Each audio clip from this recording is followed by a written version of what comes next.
vaga de calor, sentida no mês de julho, afetou várias culturas por todo o país, desde a pera rocha ao tomate industrial. Na reportagem especial desta semana, fomos perceber a dimensão dos estragos provocados pelo escaldão nestes alimentos.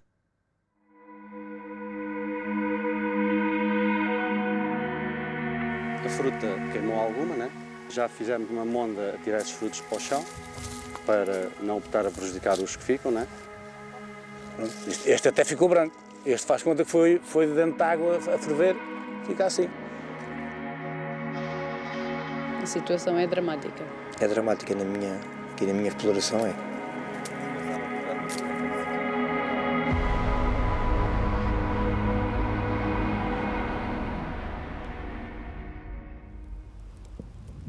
O agricultor não se pode deitar cedo. Tem-se de deitar sempre para a meia-noite, 1h da noite. Porque se fosse deitar, no meu caso, se eu me for deitar às 10 horas da noite, durmo até à meia-noite ou até à 1h, depois já não consigo dormir o resto até às 6 da manhã. É sempre a pensar na horta que António se deita e se levanta. É aqui que está o sustento da família e é aqui que passa os dias, há quase meio século. Há 46 anos. Faço tomate, agora e milhos e cenouras. Deixei de fazer batatas porque não tinha saída. Tinha saída, mas não os pagavam ao preço que a gente podia ganhar. Ao todo, tem 46 hectares de plantação em Salvaterra de Magos. 13 são de tomate industrial e o restante é dedicado à cultura do milho. Este ano é visível a preocupação na cara de quem está à mercê das alterações climáticas. No início foi vento, muito vento, e depois agora os calores, e as águas também não são suficientes para a gente regar para controlar estes calores. E então sofre o tomate e sofre os milhos. Este cenário era tudo aquilo que nós não precisávamos, porque tivemos um ano agrícola muito difícil, com custos muito altos provocados pela inflação criada pela pandemia e pela guerra que está a acontecer na Ucrânia, que veio inflacionar tudo o que foram os nossos fatores de produção. É deixar o tomate assim nesta situação, do calor ser muito e a água ser pouca, e é isto está, fica no chão aí uma porcentagem de 10 a 15%, e nas fábricas depois vão dar, se for preciso, mais 10 ou 15% por causa desta situação da nossa natureza que não está a ajudar o agricultor, que a gente precisa que ela ajude. Estas temperaturas vieram afetar, de um modo geral, todos os campos. Dependendo do estágio, do estado de desenvolvimento destes campos, houve campos que foram mais afetados na parte dos frutos, outros foram mais afetados na parte das flores, dependendo do desenvolvimento em que ele estava. O tomate foi uma das culturas mais afetadas pela vaga de calor. Os campos estão repletos de fruta estragada pelo escaldão, que não chega sequer a ir para as fábricas. As plantações mais atrasadas foram afetadas logo na flor e por isso o fruto nem chegou a desenvolver. O setor estima que os produtores agrícolas tenham perdido cerca de 10% de tomate face à campanha do ano passado. No meu caso são 100 toneladas, preciso de 100 toneladas para eu pagar as minhas despesas. Este ano vamos a ver. Mais a oeste, a situação também não está melhor. A produção de pera rocha e maçã foi fortemente afetada pela vaga de calor. A nível de pera rocha, afetou-me aqui na ordem dos 80% de pera queimada. Completamente queimada, que vai ser lixo, pronto. Vai ser lixo, vai ser matéria orgânica, vou mandá-lo ao chão. A nível das maçãs, se calhar 20% a 30%. Neste pomar, em Torres Vedras, os estragos são bem visíveis. Pedro tem 27 hectares de pera rocha, costuma colher mais de 700 mil quilos de fruta, mas este ano estima ficar-se pelos 400 mil. Com a campanha de pera prestes a começar, ainda não é possível contabilizar todos os prejuízos deste ano. Normalmente não há quebras, pode haver pontualmente 2%. Às vezes queimadas do sol, aquelas estão mais expostas aos raios solares, não é? Neste caso foi praticamente tudo. E o resto que ficar ainda vamos tentar a comercializar, não é? Aquela que vemos que está mais adequada às exigências do mercado. especialmente aqui na zona do Oeste, não é normal termos estas temperaturas. Aliás, o Oeste caracteriza-se até por termos aqui influência muito marítima, entre o mar e a Cordilheira de Serras, e ter sempre um clima frio, um clima mais fresco. Daí também as condições para se produzir a pera roxa e a maçã com as características, as belíssimas características que ela tem em termos de sabor, de textura, e lógico, daí por isso é que provoca os estragos, porque as culturas não estão adaptadas a isto. 2 semanas seguidas, não é normal, nunca tinha acontecido, como me recordo, picos de calor assim com esta intensidade e durante tanto tempo. Mais acima, em Alcobaça, Luís tem este pomar há 14 anos. Já deitou ao chão quase toda a maçã que se queimou. A percentagem que se vê, penso eu que seja à volta de 30%, 20% a 30%. Isto por baixo. Apesar de os prejuízos estarem à vista, este produtor prefere ver a situação pelo lado positivo. Vai ficar com características intrínsecas, tanto de sabor como aromas e açúcares, bastante melhores, mais elevados, porque com menos frutos, temperaturas mais altas também provocam um fruto com melhores qualidade. Ou seja, a que sobrevive fica melhor. A que sobrevive fica melhor, sim. Não sabemos até que ponto a fruta vai crescer mais ou menos derivado ao stress hídrico que as plantas apanharam, hídrico e não só o stress de temperatura que as plantas apanharam. Portanto, estimamos que mais de 50 a 60 mil toneladas de produção a menos entre peras e maçãs no país. Não houve setor nenhum que não tivesse sofrido com esse pico de calor. Nas culturas agrícolas houve autênticos desastres. Na fruta, nas culturas hortícolas, nas hortoindustriais, como é o caso do tomate, na vinha. Vinhas que perderam 60%, 70% da sua própria vindima, portanto não vão ter quase produção. Nós não podemos pôr nem um chapéu de sol, nem protetor solar nas plantas e por isso as culturas sofreram muitíssimo, com danos na flor, com danos na própria estrutura das plantas. Foi uma situação muito grave. Isto não é absolutamente nada usual. No entanto, se perguntar a um climatologista se ele está surpreendido com esta vaga de calor, não. Temos aqui a seca de sempre e a onda de calor, se não é a de sempre, há de lá estar muito perto. Quando se conjugam estes dois fatores, ou estes dois fenómenos, aí as coisas ainda são piores. Porquê? Ora bem, em ano de seca, as ondas de calor vão ter um efeito muito mais severo. Para ser considerada onda de calor, têm de ocorrer pelo menos 6 dias consecutivos com temperaturas acima do normal. A que se fez sentir no passado mês de julho excede em muito a definição dos especialistas. E os resultados estão à vista. Na agricultura, desde fevereiro, não é, que se começou a perceber que ou tínhamos um milagre das chuvas em abril, muitas vezes diz em abril águas mil. Ora bom, é importante também saber-se que o abril águas mil não é uma constatação. Normalmente em abril não chove muito, é um desejo.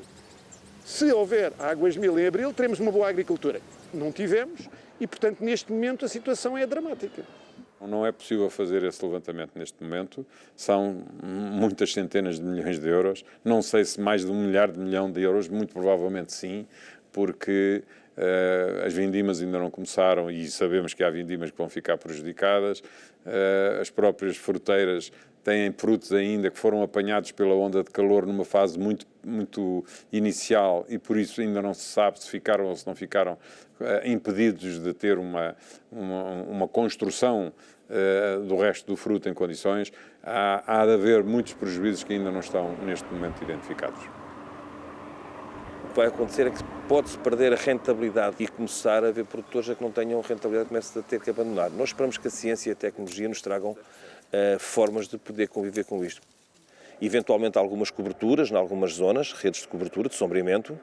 Agora, lógico que isto não é de um ano para o outro que nós temos que mudar, até porque há muitos pomares que não estão, toda a sua instalação, os seus compassos, a sua forma de instalação não está adaptado para se poder fazer. Terão que ser os novos pomares, tem que haver aqui uma fase de transição.